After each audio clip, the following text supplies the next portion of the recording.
Hola a todos, bienvenidos a Liberémonos de la Matrix. Siguiendo con esta teoría totalmente radical y diferente de ver la historia, vimos en el capítulo anterior cómo en una reunión de la Confederación Galáctica en el planeta Mulge se decidió implantar la Luna en la Tierra para ayudarla a elevar su vibración y tener vigilados a los Anunnakis. Mientras Enki y Anu se encontraban en esta asamblea, en la Tierra, Enlil se quedó como líder supremo y como primer mandato ordenó reanudar los trabajos de minería, centrándose principalmente en la extracción de oro. Por ese tiempo, un Anunnaki explorador ya había descubierto grandes yacimientos de oro en lo que hoy conocemos como África, así que durante casi 400 años de ausencia de Anu y Enki, la quinta raza de humanos Lulus fueron ocupados casi por completo para trabajos de extracción de oro y la creación de un camino para transportarlos hasta el primer asentamiento Anunnaki, ubicado en Irak. Los Lulus más afortunados se ocuparon en este asentamiento para la construcción de grandes templos, donde se realizaban sacrificios humanos en honor a sus dioses reptiles. Durante el liderazgo de Enlil no se transmitían conocimientos a los humanos, lo único que se les enseñaba era el mismo sistema de creencias que tenían sus antepasados antes del gran diluvio. Este sistema creado por Anu y Enlil era muy sencillo. Los dioses Anunnakis crearon al ser humano y lo podían destruir si no seguían sus mandatos. Por eso tenían que realizar sacrificios humanos para apaciguar su ira. También se les enseñaba que habían jerarquías en los dioses. El supremo era Anu y de ahí los siguientes eran Enki y Enlil, después Ninhursag, etc. Hasta llegar a los dioses menores que eran los Igigi grises. Y en el último escalafón estaban los híbridos, que eran los sumos sacerdotes y tenían el privilegio de no trabajar y eran líderes de los humanos. A este sistema de creencias, Enlil le agregó el diluvio universal, que se les enseñaba a los Lulus como una lección que los dioses le habían dado a los humanos por no acatar sus órdenes. Cabe señalar que Enlil prohibió terminantemente bajo pena de muerte los embarazos de hembras Anunnakis reptil que fueran provocados por humanos Lulus, ya que él consideraba abominaciones a los hijos gigantes que nacían producto de esta cúpula. Con esta decisión los gigantes pasaron prácticamente a la historia. Sin embargo, los machos Anunnakis sí podían copular e incluso embarazar a mujeres humanas, algo que no estaba prohibido, pero tampoco era muy frecuente. Marduk por su parte terminó de crear a los 700 humanos y entregó 130 de ellos a los intraterrenos para que los ocuparan como sus esclavos, tal y como habían acordado con ellos.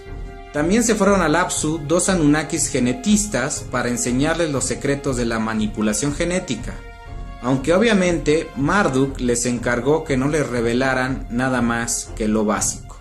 Los 570 humanos restantes fueron entregados a Enlil y repartidos en el primer asentamiento y en las diferentes minas de África y Medio Oriente para los trabajos de minería antes mencionados. Marduk empezó a tener una relación más estrecha con Enlil, ya que tenía el objetivo oculto de vigilarlo, tal y como se lo había solicitado su padre, Enki. Enlil sospechaba de este acercamiento tan repentino de su sobrino, por lo cual le empezó a mostrar la adorable e irresistible sensación que producían las energías sutiles generadas por los humanos, cuando estos sufrían o se exaltaban. Marduk poco a poco empezó a caer en la fascinación que le producían las emociones humanas, al grado que casi se convierte en adicto. Su sensación preferida era la emanada por los niños justo antes de ser sacrificados. En general, era la sensación más solicitada y popular de los Anunnakis reptiles. Marduk se dio cuenta de que Enlil había ordenado la creación de numerosos templos en honor a él, y le cuestionó el por qué lo había hecho. Le preguntó si acaso él quería ser más venerado que su padre Anu. Enlil le respondió tajantemente que no, simplemente eran los primeros de muchísimos más que iba a construir, honrando a todos los dioses principales. Y para apaciguar las sospechas de Marduk, le dijo que los próximos 5 templos iban a ser en honor a él.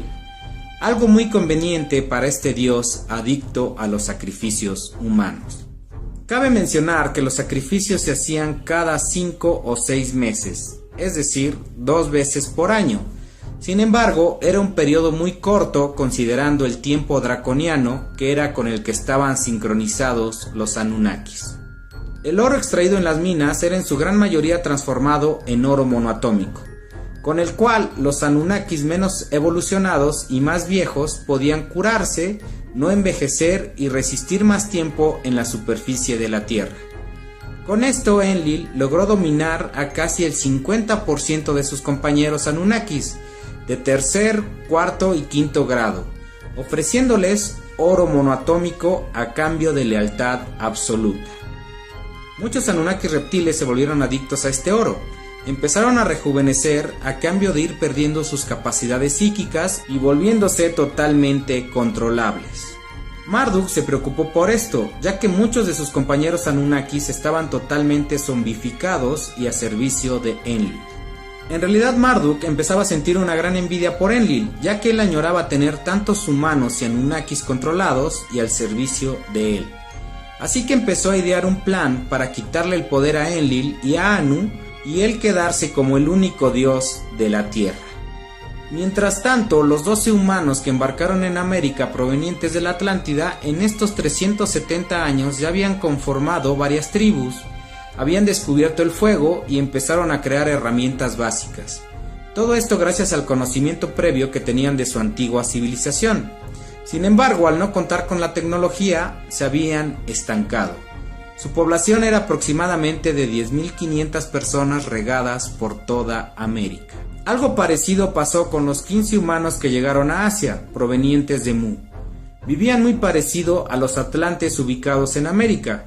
Ya habían descubierto el fuego, la rueda, herramientas básicas y armas para cazar animales. La única diferencia era el número de habitantes, ya que en Asia la población alcanzaba los 25.000 habitantes. Esto debido a los grandes conocimientos que tenían los lemurianos en medicina y que sabiamente transmitieron de generación en generación. Los que volvieron prácticamente a la edad de piedra fueron los 27 humanos que habían llegado a Europa en la barca de Ziusudra, el Noé bíblico, ya que al abandonarlos los dioses prácticamente les costó muchísimo trabajo empezar de cero. Su población era de unas 650 personas, todas nómadas y dedicados prácticamente a la caza. Cabe señalar que entre estas personas no estaban Ziusudra ni su descendencia directa, ya que ellos fueron trasladados por Enlil al primer asentamiento Anunnaki, poco tiempo después de que Anu y Enki partieran. Allí en el primer asentamiento eran tratados como esclavos, pero siempre siguiendo las órdenes de Enlil, y circuncidándose generación tras generación para que su dios los pudiera distinguir de entre el resto. Cuando por fin Anu y Enki regresaron a la nave nodriza ubicada en la órbita de la Tierra hace aproximadamente 11.000 años, estos se sorprendieron al ver a muchos Anunnakis rejuvenecidos y actuando como zombies.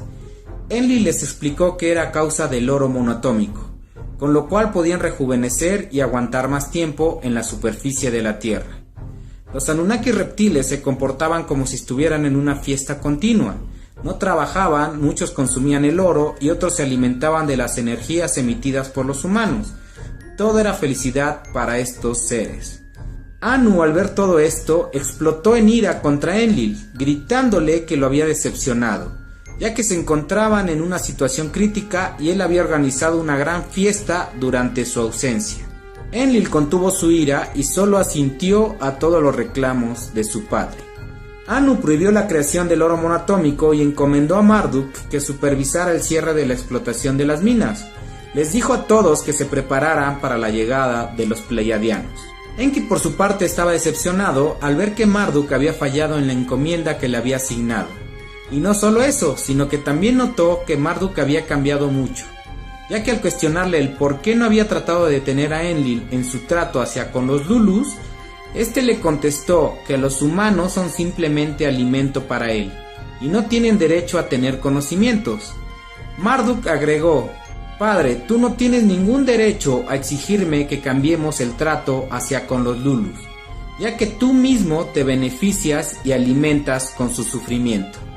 Enki le contestó que tenía razón en que él se alimentaba de los humanos, porque era inevitable no sentir placer con sus emociones desprendidas, pero eso no significaba que los quisiera tener como simples esclavos. Marduk se dio la vuelta y se dirigió hacia la tierra para acatar la encomienda que había recibido de Anu. Enki entendió que Marduk había sucumbido ante el placer que otorgaban los humanos. Nuevamente comprendió que se encontraba solo en su búsqueda de la evolución de su creación, los humanos. Poco tiempo después llegaron los Pleiadianos en el satélite extraído de las Pléyades, es decir, en la Luna, y tardaron 58 años terrestres en calibrarla con la misma frecuencia de la Tierra y colocarla en el mismo ciclo de rotación para que solo fuera visible siempre una cara. Mientras tanto, a la Tierra ya habían llegado los carios y se sorprendieron al ver que los seres humanos habían involucionado con respecto a sus antecesores antidiluvianos, es decir, no tenían el mismo nivel de conocimiento que sus antepasados, por lo cual decidieron hablar con Anu y le dijeron que antes de que se tomara una decisión sobre el futuro de los humanos, ellos, los Anunnakis, tenían la obligación de ponerlos en el mismo nivel de conocimientos que tenían antes de causar las explosiones. Anu, después de un pequeño debate, accedió y dio instrucciones a varios Anunnakis para que capacitaran a los Lulus en materias básicas de ingeniería, astronomía, agricultura, matemáticas, construcción, etc., para que estos empezaran a evolucionar. Enki se ofreció para capacitar a los humanos, a lo que Anu se opuso rotundamente. Desde que regresaron a la Tierra, Enki estaba custodiado por 2 Anunnakis, que lo tenían vigilado en todo momento. Es obvio que Anu no quería que ninguno de sus 2 hijos estropearan sus planes otra vez. Los carios se dirigieron a Apsu para entrevistarse con los líderes intraterrenos, para explicarles la decisión que había tomado la Confederación Galáctica, que era la de implantar la Luna en la Tierra, y pedirles su ayuda, ya que necesitaban estimular ciertos puntos terrestres para sincronizarlos con las emisiones de la Luna. Los intraterrenos al principio no estaban convencidos de esta decisión, pero debido al respeto que tenían a sus creadores, los carios, aceptaron. Y así fue como los carios e intraterrenos desde la Tierra y los pleiadianos desde la base lunar lograron poner en operación este satélite artificial para tratar de elevar la frecuencia vibracional de la Tierra. La Luna fue colocada estratégicamente en una posición donde se pudiera observar cualquier punto de la Tierra, ya que no solo emitía vibraciones, sino que también servía como un satélite espía, donde se podía ver todo lo que sucedía en ella. Así fue como los pleiadianos se asombraron de la capacidad emocional que tenían los humanos y de su corta vida, ya que para ellos 50 o 60 años terrestres equivaldrían a 2 días pleiadianos. También se lamentaron de las condiciones en las que los reptilianos los tenían esclavizados, alimentándose de su vida. Es obvio que los pleiadianos iban a votar a favor de la liberación de la humanidad en la próxima asamblea. Los pleiadianos también tenían un propósito oculto con la implantación de la Luna, que fue encomendado por la Confederación Galáctica, y dependería solamente de la decisión que se tomara en la próxima asamblea sobre el futuro de los humanos para ponerlo en marcha o no. Las vibraciones de la Luna fueron captadas por la Tierra en su gran mayoría a través de los océanos. Esa es la razón por la cual la Luna tiene gran influencia en las mareas oceánicas. Después de la implantación de la Luna, los carios abandonaron la Tierra y se prepararon para la próxima asamblea. Un grupo de pleiadianos se quedaron controlando la base lunar y la gran mayoría que había llegado para instalarla se fueron a las Pléyades. La implantación de la Luna y la constante vigilancia de los pleiadianos retrasaron los planes de Enlil y Marduk por hacerse con el control de la Tierra. Y así pasaron 1500 años en la Tierra, equivalentes a un mes draconiano, donde los Lulus habían aprendido a construir casas, ya sabían cosechar la tierra, aprendieron a medir el tiempo, aprendieron lo básico de astronomía, etc. Es decir, sus conocimientos y condiciones evolutivas habían aumentado. Sin embargo, seguían siendo utilizados como esclavos y atemorizados por sus dioses reptilianos, a los cuales se les ofrecían sacrificios 2 veces al año, como era costumbre, algo que los pleiadianos detestaban observar desde la Luna. Mientras tanto, Enlil seguía traficando el oro monoatómico a los Anunnakis, obviamente a escondidas de Anu, lo que le ayudaba a seguir ganando adeptos. Para este tiempo los pleiadianos ya sabían de la existencia de los humanos que se encontraban en América y Asia. Sin embargo, decidieron no decirle nada a los Anunnakis, ya que parecía que estos no se habían dado cuenta de que estaban ahí, porque no estaban sometidos. Justo antes de que Anu, Enki, Enlil y Marduk, junto con una caravana de Anunnakis, partieran hacia la asamblea de la Confederación Galáctica, llegaron a la nave nodriza los draconianos, los cuales le solicitaron a Anu una demostración de lo que podían ofrecer los humanos. Anu le dio la orden a los Igigi para que prepararan un gran sacrificio humano en honor a sus invitados. Los draconianos quedaron satisfechos por el sabor de las emociones humanas, aunque se decepcionaron del tamaño de la Tierra, ya que la consideraban demasiado pequeña. Los draconianos le dijeron a Anu justo antes de partir, en privado, que Uras Tierra se convertiría en su granja tarde o temprano. No importaba la resolución que tomara la Confederación Galáctica, la Tierra tenía que ser cosechada. Así pues, Anu, junto con su caravana y los draconianos, se dirigieron al planeta Mulge para asistir a la asamblea donde se decidiría el futuro de los humanos. La última que se hiciera en este planeta, ya que explotaría unos cuantos años después. Pero eso lo veremos en el próximo capítulo de la Matrix Reptiliana. Sígueme en Facebook a través de mi página La Verdad Nos Hará Libres y si te gustó el video suscríbete a mi canal. Te recuerdo, mi nombre es Leonardo y nos vemos en la próxima.